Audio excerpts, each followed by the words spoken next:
आजकल समय ऐसा है कि हमें अन्य लोगों से संपर्क के वक्त मास्क पहनने की आवश्यकता है, चाहे वो काम पर हो, आते जाते समय या फिर लोगों से मिलते वक्त। हम आपको ये बताना चाहेंगे कि आप हमें इन एनिमेशन में मास्क पहने हुए नहीं देखेंगे, पर हम आपको ये सलाह देंगे कि कोविड-19 से बचाव के लिए आप मास्क जरूर पहने। पापा, होमवर्क में दिया गया ये पढ़ने का अभ्यास बहुत कठिन है। क्या आप मेरी मदद कर सकते हैं? मुझे जल्द ही दुकान के लिए निकलना है, तो तुम अपनी माँ से मदद के लिए कहो। सुरेश, मुझे नाश्ता बनाना है। क्या तुम आशा का ध्यान रख सकते हो या नाश्ता बनाने में मदद करो तो मैं आशा की मदद करूं? मैं व्यस्त हूँ, आज मुझे जल्दी दुकान जाना है। आशा, क्या तुम अपनी स्कूल की किताबें ला सकती हो? सुरेश, मुझे भी काम पर जाना है। तुम ही केवल काम नहीं करते हो और आजकल घर पर भी बहुत काम रहता है। तुम ये नहीं देखती कि मैं यहाँ क्या करता हूँ? मैं देखती हूँ कि तुम क्या करते हो, फिर भी मुझे तुम्हारे सहयोग की जरूरत है। मैं इस बारे में बात नहीं कर सकता, अभी मुझे काम पर जाना है। मुझे अच्छा नहीं लगता जब हम अपना आपा खो देते हैं। अच्छा होगा अगर हम ना लड़ें। मुझे आज रात हमारे शांत होने के बाद उससे चर्चा करनी होगी।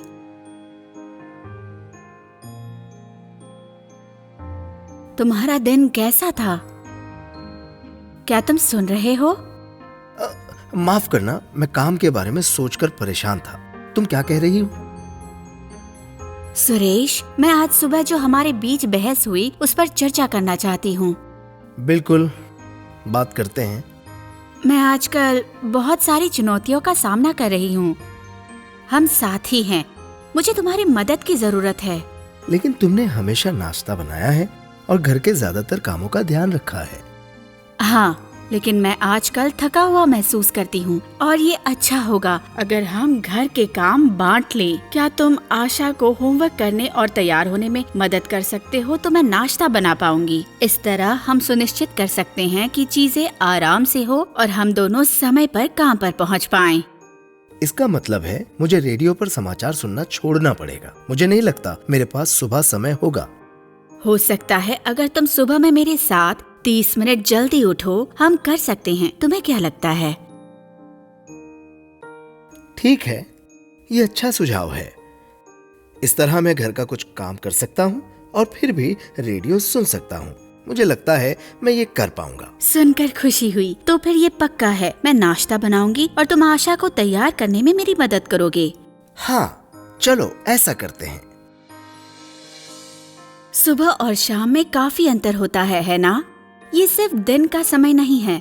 सुबह मैं निराशा से बर्ताव कर रही थी और सुरेश पर आरोप लगा रही थी, जिससे वो सतर्क हो गया। शाम को मैंने अपना दृष्टिकोण बदलने का फैसला किया और अलग तरह से बात करने की टिप्स का उपयोग किया। क्या तुमने देखा कि सुरेश को शाम को मेरी बात समझ में आ गई? मैंने शांति से समझाया कि मुझे ऐसा क्यों लगा और एक शांत और मिलनसार तरीके से बातचीत की। मुझे आशा है कि आपने भी सुरेश के साथ सुबह और शाम को मेरी जानकारी देने के तरीके में अंतर देखा होगा।